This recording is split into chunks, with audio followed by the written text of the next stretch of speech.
عباده الذین اصطفى اما بعد فاعوذ باللہ من الشیطان الرجیم بسم اللہ الرحمن الرحیم۔ سامنے ذبقار حضرات درس سے حدیث سماعت کر رہے ہیں اور آج ہماری اس کتاب سے حدیث نمبر جو ہے وہ 432 ہے۔ اس روایت کو امام مسلم بھی کتاب التوبہ کے باب کے اندر لے کر آئے ہیں۔ اور سیدنا ابو موسیٰ اشعری رضی اللہ عنہ سے مروی ہے کہ نبی کریم صلی اللہ علیہ وسلم نے ارشاد فرمایا، جب قیامت برپا ہوگی تو اللہ تبارک و تعالیٰ ہر مسلمان کو ایک یہودی اور عیسائی کے بدلے ارشاد فرمائے گا کہ یہ تیرے لیے جہنم سے نجات کا فدیہ ہے۔ یہودی اور عیسائی دے کر کہے گا یہ تیرے لیے نجات کا ذریعہ ہے، فدیہ ہے۔ کیا مطلب ہے کہ مسلمان جائے گا جنت میں اور یہودی اور عیسائی جائیں گے جہنم میں۔ جگہ دو ہی ہیں، جب ان میں سے کوئی جگہ پر ہو جائے گی کہ مومن جو ہوں گے ان کا ٹھکانہ جنت ہی ہے اور جو غیر مسلم ہیں ان کا ٹھکانہ جہنم ہی ہے۔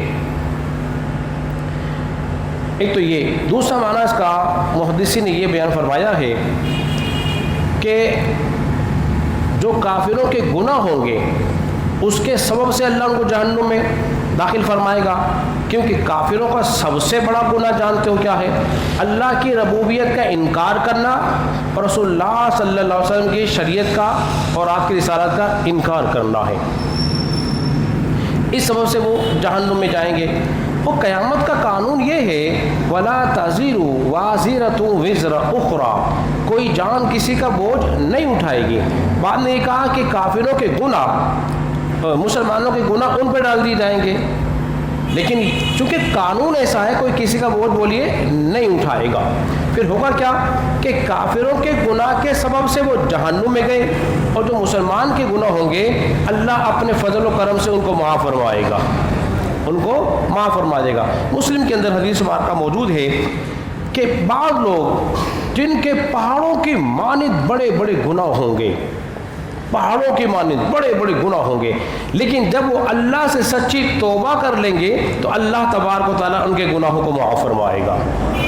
کہ توبہ ایسی چیز ہے کہ انسان تو توبہ کر اور اتنے جو بڑے بڑے گناہ ہوں گے تو رب ان کو موراً معاف فرما دے گا۔ تو ہمیں اپنے گناہوں پر کیا کرنی چاہیے؟ بولیے توبہ کرنی چاہیے اور ہر لمحہ اللہ سے ڈرتے رہنا چاہیے۔ ڈر سے اللہ کا قرب حاصل ہوتا ہے۔ اور علامہ جلال الدین سویتی نے ایک بات اور بیان فرمائی، شرح الصدور کے اندر نقل فرمائی اس بات کو۔ انس بن مالک رضی اللہ تعالیٰ عنہ اس حدیث کے راوی ہیں، وہ فرماتے ہیں نبی کریم صلی اللہ علیہ وسلم نے ارشاد فرمایا کہ میری امت جو ہے امت مرحومہ ہے، جب یہ قبروں میں داخل ہوں گے تدخل قبورها بذنوبها، جب یہ اپنے قبروں میں داخل ہوں گے تو گناہوں کے ساتھ داخل ہوں گے۔ پھر ہوگا کیا؟ وَتَخْرُجُ مِن قُبُورِهَا وَلَا ذُنُوبَ عَلَيْهَا، اور جب یہ قبروں سے نکلیں گے تو ان کے اوپر کوئی گناہ نہیں ہوگا۔ حیرت زدہ بات کہ جب قبروں میں داخل ہوئے تو گناہوں کے ساتھ، اب قبروں سے اٹھائے جائیں گے تو ان پر کوئی گناہ نہیں ہوگا۔ گناہ کیوں نہیں ہوگا؟ نبی پاک علیہ الصلوۃ والسلام نے ارشاد فرمایا باستغفار المؤمنین، کیا فرمایا؟ باستغفار المؤمنین، مومنوں کی استغفار کی برکت سے اللہ ان قبر والوں کے گناہوں کو معاف فرما دے گا، استغفار کی برکت سے۔ تو استغفار کر رہا ہے زندہ، اور فائدہ کس کو ہو رہا ہے؟ قبر میں مردہ کو ہو رہا ہے۔ تو یہی ہوا کہ زندوں کے عمل سے مردوں کو فائدہ پہنچتا ہے۔ آخری بات کر کے اپنی گفتگو ختم کرتا ہوں۔ فرشتے جو کہ اللہ کے حکم پر مامور ہیں، وہ اللہ کے حکم کی خلاف ورزی بولیے نہیں کرتے۔ وہ کیا کام کرتے ہیں؟ وہ عرش کے گرد گرد تسبیح پڑھتے ہیں، عرش کو اٹھائے ہوئے بھی ہیں، ایک کام اور کرتے ہیں، جان تو کیا ہے؟ وَيَسْتَغْفِرُونَ لِلَّذِينَ آمَنُوا، وہ ایمان والوں کے لیے بخشش کی دعائیں بھی کرتے ہیں۔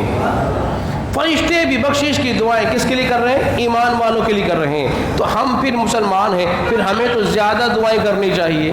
کن کے لیے؟ اپنے مسلمان بھائی کے لیے. اور یہ کہنا چاہیے جس طرح قرآن میں ہے والذین جاءوا من بعدهم یقولون ربنا اغفر لنا ولاخواننا الذین سبقونا بالایمان. ان کے بعد میں آنے والے لوگ کہتے ہیں اے اللہ تو انہیں بخش دے جو ہم سے پہلے ایمان کے ساتھ رخصت ہو گئے تھے.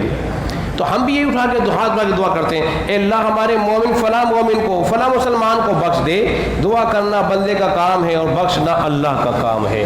اللہ رب العزت کی بارگاہ میں دعا ہے اللہ ہم سب کو سمجھنے اور عمل پہ رہو.